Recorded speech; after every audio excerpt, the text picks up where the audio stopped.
broadcast network, AFTERBUZZ TV. Over 20 million weekly downloads in over 150 countries, and your number one source for after-show entertainment.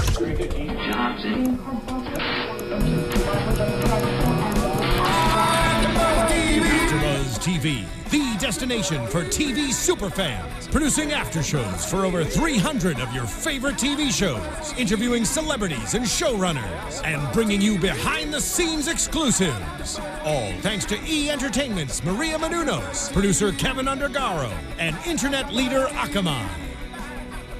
Now, let the buzz begin! Hey everyone, and welcome to AFTERBUZZ TV's after show for Sailor Moon Crystal. We are here talking Act 15, Infiltration, aka Sailor Mars. A new arc has arrived. The Dark Moon Rises. Oh, it's here and we couldn't be happier. Yeah, actually, you know, I gotta say, I really enjoyed this particular episode. It had a lot of things going on. But before we continue, I am Kaori Takee, and you can follow me at KAORIOUS. You can tweet us along the way. As long as my two lovely co-hosts, please introduce yourselves. Yes, I'm Markeia McCarty. You can follow me on Twitter at Markeia McCarty, MarkeiaMcCarty. And I'm Katie Cullen. I'm standing in for Megan Salinas today. You can follow me on Twitter at Kiaxet, Kiaxet. That's how you pronounce it, Kiaxet? Yeah. I've always been like, Kiaxet. I've been on this show before with you. But I never heard you say your name. I felt like you always... I've been on this show before with you. Look, my memory is not great, as all our listeners might know or not know. It was 10 episodes ago. I think we can... See, your memory is intact. I'm like, well, I don't remember anything with you. No, I'm just kidding. Man, that means I missed the 5th episode somehow, because this is our first one. Yes. Yeah. And in the meantime, guys, you can continue to tweet us also at #ABTV Sailor Moon. I'm not going to say Crystal because that's really long. That's a long... What if we just did like ABTV Crystal? No, there's no Sailor Moon. ABTV Sailor Moon. Okay. Yeah, since we're not doing an AFTERBUZZ with like the original classic. Yeah. True. Yes. Yeah, that's right. Yes. Marathon. So tweet us. We will be checking Twitter. That's true. We love it. And you guys, before we really delve into, breaking it down, what were your overall thoughts? I already just gave mine. What were yours? Okay, well, I have to compare it to the classic, oh my god. But and I haven't read any of the manga, so what I did enjoy that was different from what it was usually, Chibi, or I guess Chibiusa, she was way less of a brat. Thank you. Already more mature. It was already more of a, okay, she's a child misplaced in time. Poor little time traveler trying to make things better.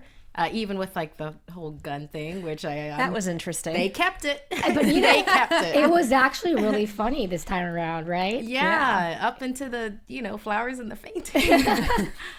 But I did enjoy that, and then also with the Mars character. Yeah. I mean, even she's like dialed down. She's more normal, not like witch hair. Yeah. If you know what I mean.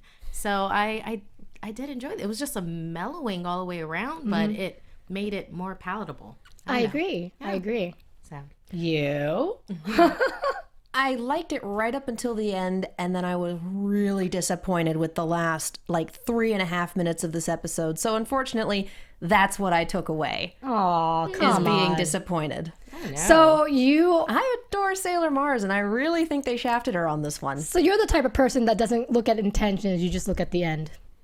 No, see, that's the thing. You have to finish strong. You can have a great whatever, but if your last 5, 10, however many minutes are absolutely terrible, it's like How I Met Your Mother. They had wonderful, wonderful seasons, and then the last episode, they tripped at the finish line. Aww. And this episode was a lot of fun until the last 3.5 minutes, and then it was like, wow, thanks, show. I'm wondering, well, Sopranos did the same thing. Everybody can go with that. Yeah. But I'm kind of wondering, because the way that I saw the ending, it actually was leading into something else for me. I mean, you have this huge abduction that happens with Sailor Mars. You've established that Darien and not Darien. Darien's fine. I can't say Darien. Mama-chan. Mamoru. Mami-chan is him and Usagi, with their combined power, they've made the Queen Serenity Rod way ahead of time. I mean, it's trucking along. And it's massive, by the way. And it's huge. It's the new millennium. They've got to make it powerful and beautiful. So I'm kind of curious, why was all of that disappointing? Because we went straight from, hey, new power-ups, hey, this is awesome, to your weapons are useless against me. No, I really like them because, you know, they elevated everything. Like in the credits, the opening and the end, they're completely different, which I really respected. They're really representing, this is a new arc. This is a whole new series of Sailor Moon Crystal. And then they had new pens, new communicators. Yeah, and Mars still got taken out. Anyway, that's what I'm stuck on, is that we've empowered these characters, we've given them power-ups, this is great, immediately taken out by a brand new villain. Because they're a lot stronger. That's what my takeaway was. And they took out all the army. They took out that army of like killer nuns, or dressed as killer nuns. I mean, they took them all out. And this is their first time using these new powers also, and yet was also able to defeat, what's her name, Cullen? Yeah. Was also able to defeat her. And by the way, it sucks being a villain in this new Sailor Moon Crystal series, because there is no rehab for you. There is no ice cream shop at the end where you and your sisters get to have a good time and squabble. Because even if you do get your memories back, you get nuked from orbit. But it was like, so got rid of Kaon, but I guess like that last bit was able to trap Mars in. They haven't had a lot of experience with the powers. I would actually have been surprised if they had been able to save Mars. I wouldn't have believed it then. Really? Yeah. I was surprised that they saved her, but at the same time, didn't save her, excuse me. But I was really happy that they didn't, because it just shows, wow, this is going to be a really fierce battle. But I'm disappointed that they threw her under the bus. I don't think they're taking the time to develop.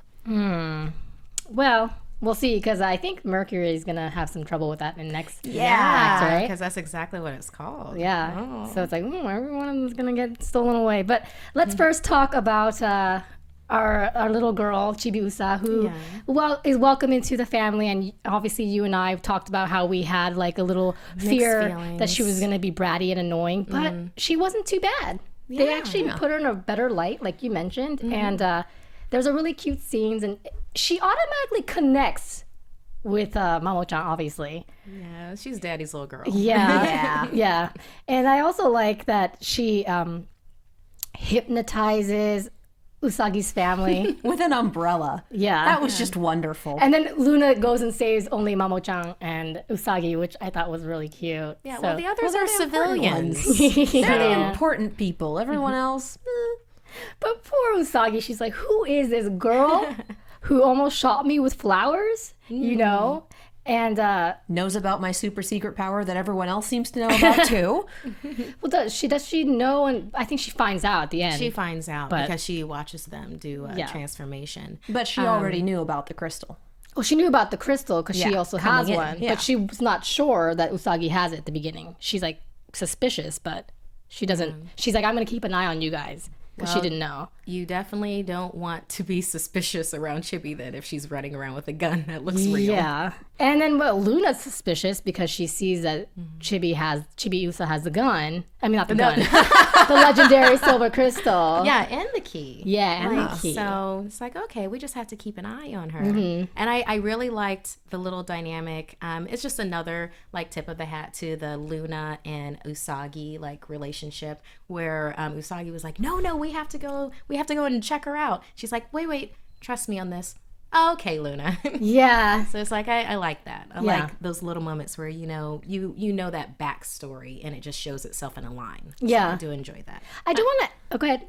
I actually really like the moment with Usagi telling Luna, I changed the frequency on it so she won't be able to find the crystal unless I transform. It's like, that is the smartest thing I have ever seen you do. Yeah. She's very much a leader in this one now. She's not doing that sliding back, I just want to be a teenage girl thing yet. Yes. We'll see. I thought it was cute how Luna, I just found her so adorable at the breakfast table when she was like this and talking to her and then drinking milk and supposed to pay attention to Chibiusa, and then Chibiusa disappears. Yeah. But she's a cat. Yeah. She's a cat. Cool cat. Oh, yes, but she's a cat and there's milk. And she's so cute. She's adorable. Yeah. So we also have, actually I wanted to mention, the 4 girls or the 5 girls. 5 girls are sitting there having lunch. And then we have the introduction of Mamo-chan's I guess, admirer. Yeah, Yeah, his number one his kohai. fan. Yeah, which is great because it's the beginning of, I guess, his own army, and now he's never been really a secondary character, but now it's definitely like, okay, he's going to be very important, which is Well, obviously He no got longer exists in a introduced. void. yes. So exactly, So now he's gonna get all these people behind him, and I really like that. It wasn't, oh, this is Sailor Moon's boyfriend. It was, she is Mamo-chan's girlfriend. What's up? Yeah, it's good that we're gonna be able to flesh out the world a bit like that, because then it's like, oh yeah, no, he's not a grown behind man. He's a high school student. Yeah. you know, and there's his own life with Yes. everything, and he just happens to be Sailor Moon's heartthrob at Yeah. the same time. And so he's find that starting- interesting. And he's starting to exist as a person on his own, as opposed to an amnesiac who kind of clings on to Sailor Moon, and that's all we know about him. Yeah, rather than just being a mystery, now we get to see more of him, who's always huge crush on him. He's super hot, but I know that's a little strange. Can't blame you. And then I don't think anyone who watched the original series can blame you for that. he's a perfect guy, I think. With the exception of the amnesia and kidnapping. I mean, Yeah. that's trouble sometimes. And then the freezing out and the non-communication because he wanted to, save you because his dream said you would die, except for that part. Yeah, that's a little that's tweaks, also but trouble. little. Nobody's perfect. Communication in a relationship. Communication. He looked great in the tuxedo. He does, and His name is a summary of what he wears. Oh yes, he's hot, and he wears it well. that he does. So, what do you guys think of the new villains? What did you guys think of the voice acting I thought it as was compared liked to it. I liked it. You didn't like it? I enjoyed how smooth it was. I enjoyed how it fits with like the beautiful, Sailor Moon crystal that they have with everything. But I have to say, I kind of miss. I guess it was kind of discordant in a way. I'm realizing now, but I kind of miss having Kaon's like talking like this voice, and then like Molly's accent. I kind of miss things like that You because miss it was the just 90s dub. it was more charactery. But even when you listen to the Japanese of it, they still were distinctive. I mean, not that distinctive because obviously America's going to take it the extra America step. Sure. But it was still distinctive. While here it's just so harmonious. I mean, which is nice, but I kind of miss it. I kind do. of miss being able to not look at the screen at who's talking and know who's talking. Interesting. So, just my thing. Aww. See, I miss not looking at the screen and being able to understand what's being said. So, I actually really enjoyed them in their entirety. I thought they were actually kind of creepier in this version. Ooh, Yeah, definitely. glowing eyes. Right, and like there's no kindness right now in them at all. Ooh, they're not to be messed with.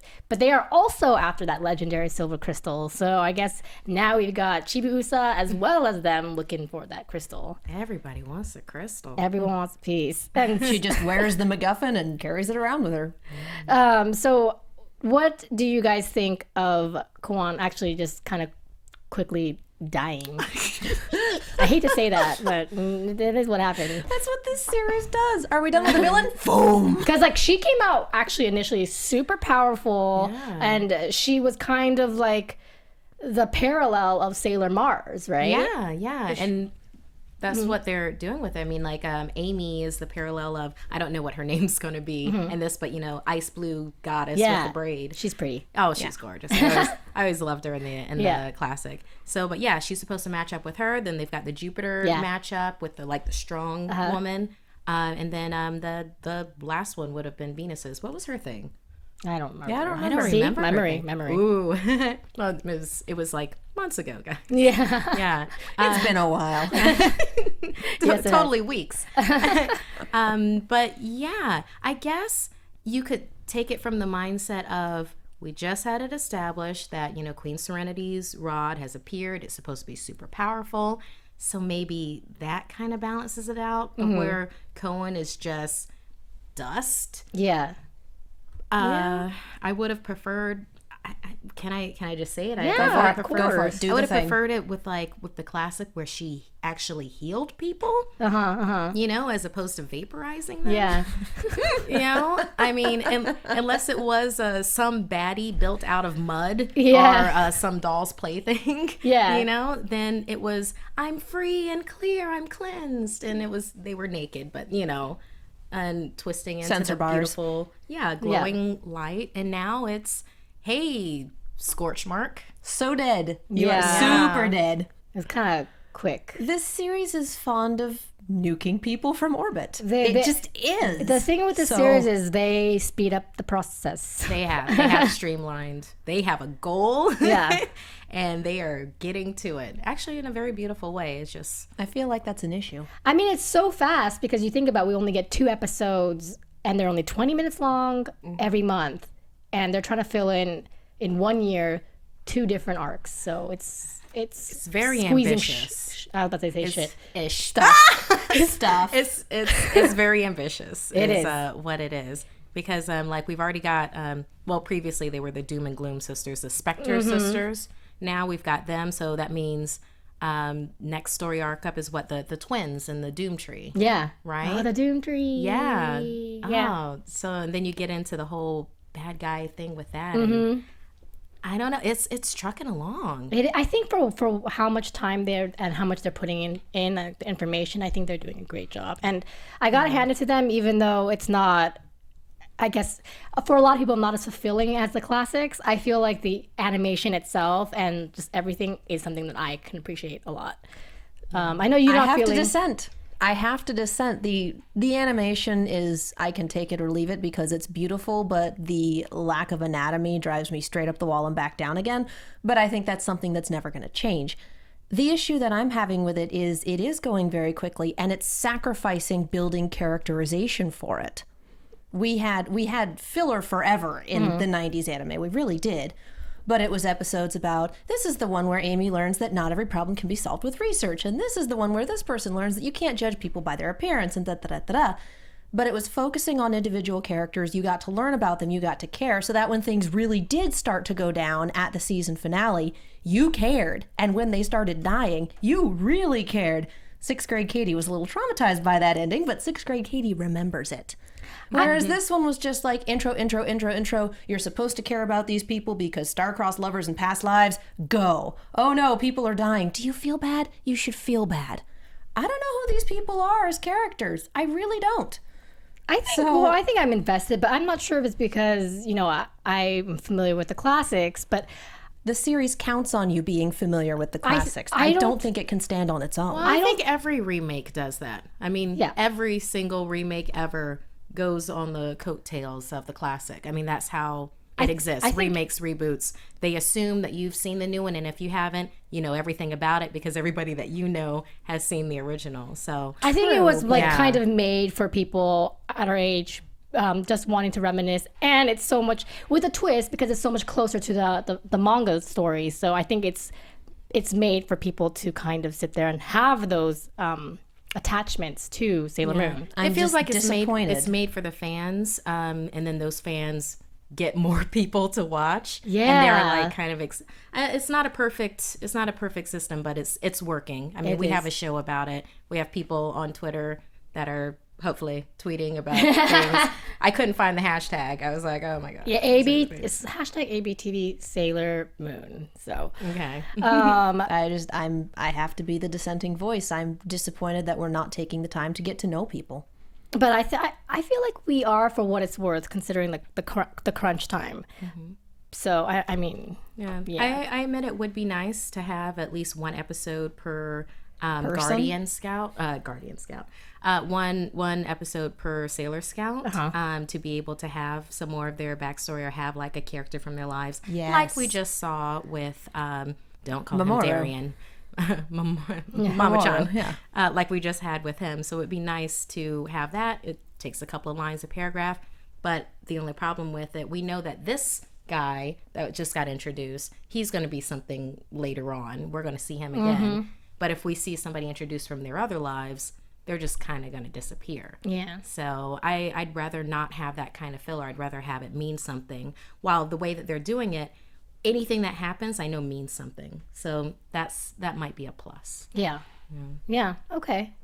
And then let's talk a little bit about how it's Sailor Moon's episode not Sailor Moon, Sailor Mars. In a way, not really, but they brush up on her a little bit. How she's a fortune teller and how she's gorgeous as shit. I said shit. I did like that we got to see more of that. Yeah, and obviously she's very powerful in the psychic realm, and she figures out that there's someone out there who is trying to scare people with their predictions on their death. So she goes to the rescue, and then all that stuff happens. Can I just say one thing? Absolutely. Go for it. Okay, so Kaon's master plan was to have all of these UFO things happen, set people on fire, to then build a rival supernatural club, to then be invited to the fair, to do that whole thing with telling people they're going to die, to then attract Sailor Mars.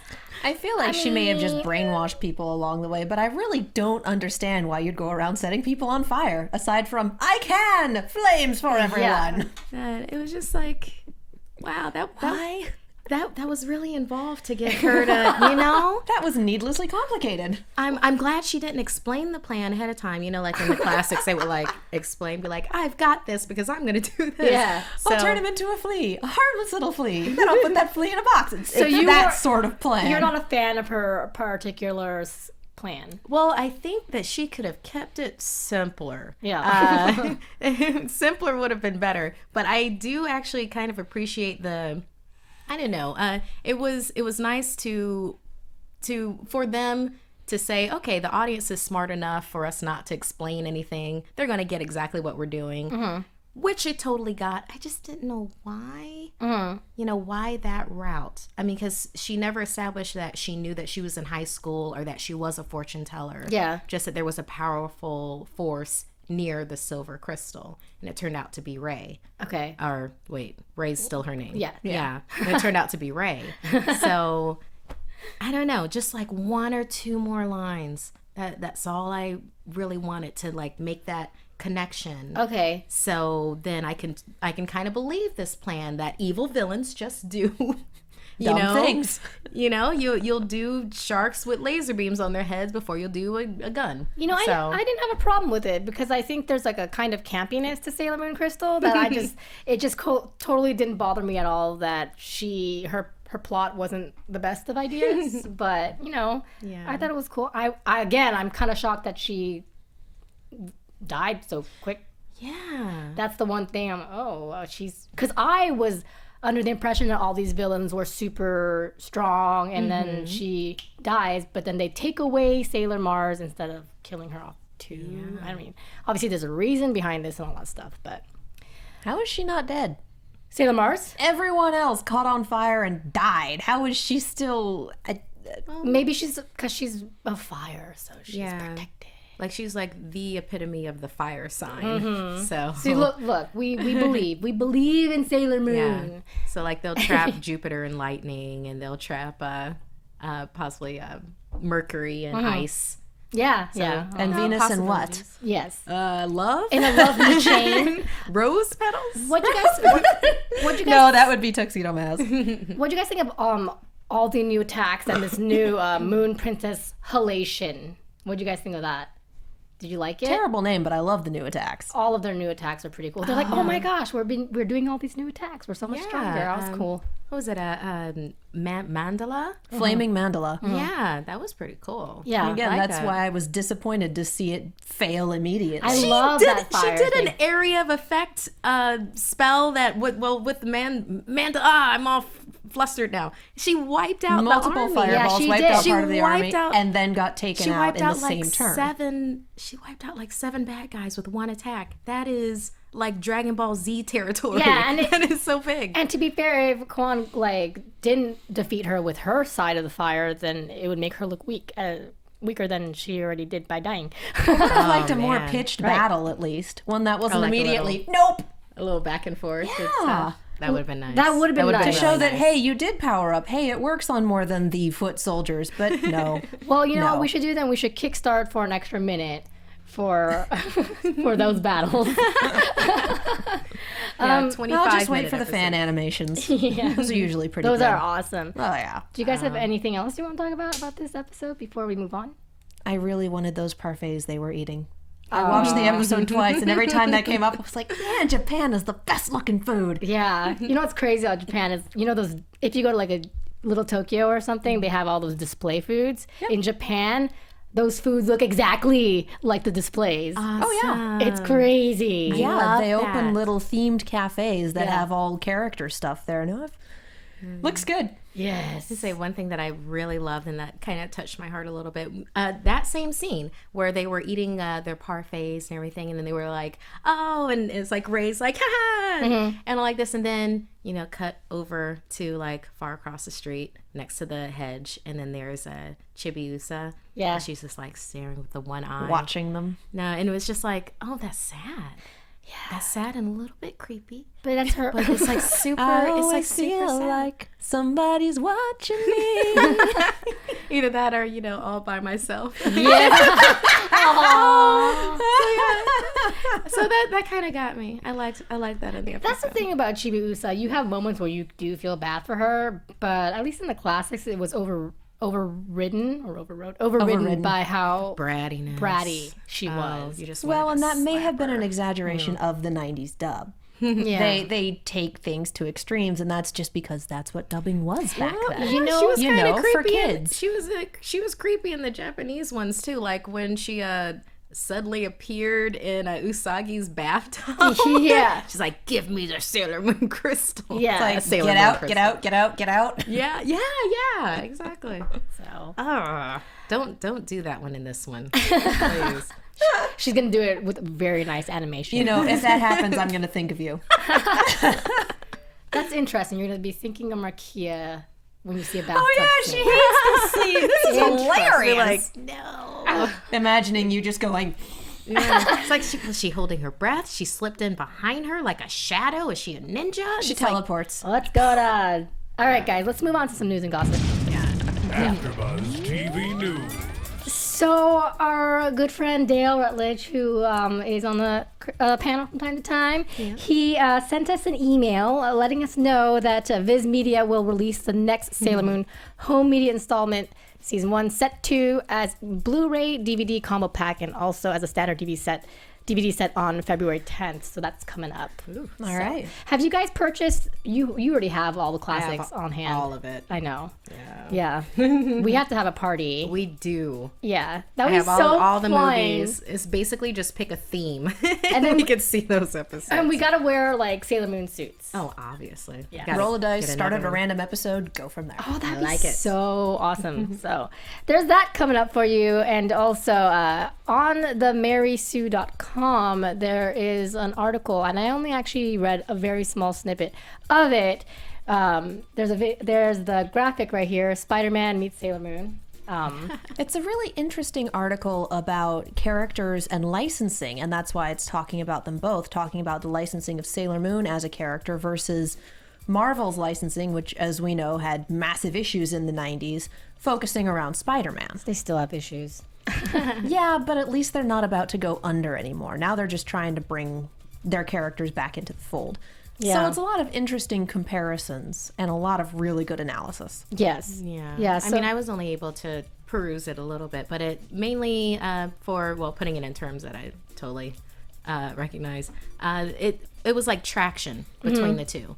Spider-Man had a lot of traction, lost attraction in the 90s because it was just became too ensnarled. There were too many characters. There wasn't any forward movement. It got stagnant. And then like with Sailor Moon, it gets stagnant at the point of going into movies, going into video games, because there's only a certain amount of characters. There's only a certain amount of forward impetus that can be done.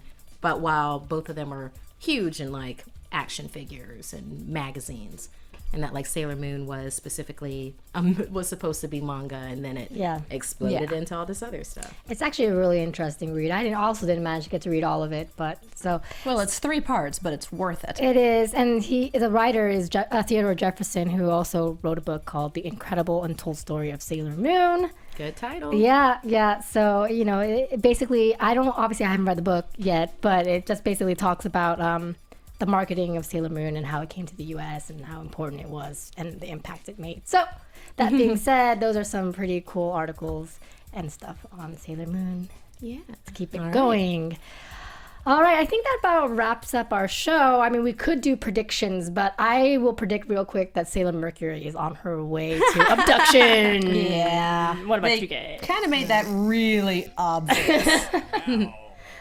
I think that's the way it should go, I guess, you know. Yeah, but who do we think will, well, obviously the abduction thing's going to happen. Who do we think is going to be the next one after her? Jupiter. Yeah. I love it. They go in the exact same order that they introduced him, so you know, why not? Well, no, Mercury was introduced first. Amy was Oh, that's first. true. Yeah.